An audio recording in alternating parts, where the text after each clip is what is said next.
ورحمۃ اللہ وبرکاتہ۔ آج ہم بات کریں گے کہ سجدہ تعظیمی یا احترام کے ساتھ سجدہ کرنا یہ اس امت میں حرام ہے۔ جب حضرت معاذ ملک شام سے واپس آئے تو انہوں نے اللہ کے رسول صلی اللہ علیہ وسلم کو سجدہ کیا، تو اللہ کے رسول صلی اللہ علیہ وسلم نے فرمایا کہ معاذ یہ کیا ہے؟ تو انہوں نے فرمایا کہ ملک شام میں جب وہ گئے تو وہاں انہوں نے لوگوں کو دیکھا کہ وہ اپنے پادریوں اور سرداروں کو سجدہ کرتے ہیں، یعنی کہ تعظیم میں ان کے آگے سجدے میں جھک جاتے ہیں۔ تو مجھے اپنے دل میں یہ بات اچھی لگی کہ ہم لوگ آپ کے ساتھ تعظیمی اور احترام کا یہ طریقہ اختیار کریں۔ تو رسول اللہ صلی اللہ علیہ وسلم نے فرمایا، یعنی کہ یہ تعظیم والا جو طریقہ ہے یہ ہم بھی آپ کے ساتھ اختیار کریں، جیسے وہ لوگ اپنے بڑوں کو سجدہ کر رہے تھے۔ تو اللہ کے رسول صلی اللہ علیہ وسلم نے فرمایا کہ تم یہ نہ کرو، اگر یہ کسی کو اللہ کے سوا سجدے کرنے کا حکم دیتا، یعنی کہ اللہ کے رسول صلی اللہ علیہ وسلم اگر کسی کو حکم دیتے اللہ کے علاوہ سجدہ کرنے کا، تو وہ عورتوں کو حکم دیتا کہ اپنے خاوندوں کو سجدہ کیا کرو۔ اچھا، خاوند کی ذمہ داری بہت زیادہ ہے نا اصل میں، مگر حکم دیتے مگر دیا نہیں، یہ بھی یاد رکھیے گا۔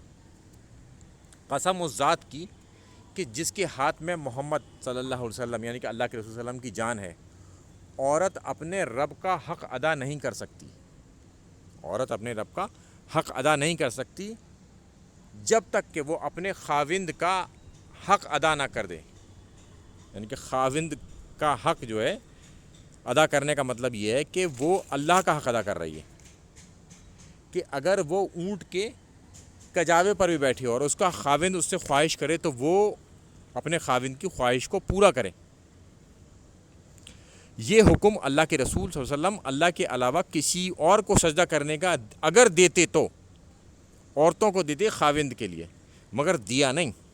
اور سجدہ تعظیمی اس امت میں حرام ہے، چونکہ اللہ کے رسول صلی اللہ علیہ وسلم نے بالکل انکار کر دیا اس بات کا، چونکہ حضرت معاذ نے یہ ملک شام میں جا کے دیکھا کہ وہ اپنے سرداروں کو اپنے پادریوں کو سجدہ کرتے تھے، تعظیم نہیں کرتے ہوں گے، اور وہی تعظیم انہوں نے اختیار کری اللہ کے رسول صلی اللہ علیہ وسلم کے لیے، تو انہوں نے اس کا انکار کر دیا۔ اب یہ لوگ جو مزاروں پہ جا کے سجدے کر رہے ہیں اور نام لیتے ہیں کہ ہم سجدہ تعظیمی کر رہے ہیں، احترام میں جھک رہے ہیں، اس کی ممانعت ہے، اس کی کوئی دلیل نہیں ملتی، یہ اس امت میں حرام ہے۔ جو بھی یہ کر رہا ہے وہ حرام کام کر رہا ہے۔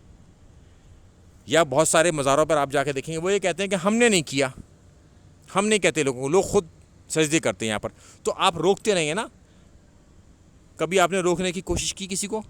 اگر کوئی مسجد یہ مزار پر جا کے قبر کے اوپر کھڑا ہو جائے تو آپ روکیں گے یا نہیں روکیں گے؟ ان سے پوچھیں تو وہ کہیں گے ہاں روکیں گے، اور وہ سجدہ کر رہا ہے قبر کو تو نہیں روکیں گے۔ اصل میں اندر سے یہ لوگ بھی چاہتے ہیں کہ یہ کام ہوتا رہے تاکہ اس مزار کی انکم بنی رہے اور ان کے جو مریدین ہیں وہ ٹوٹے نہ۔ یہ ایک تیر سے دو شکار کرنے کے کھیل ہیں۔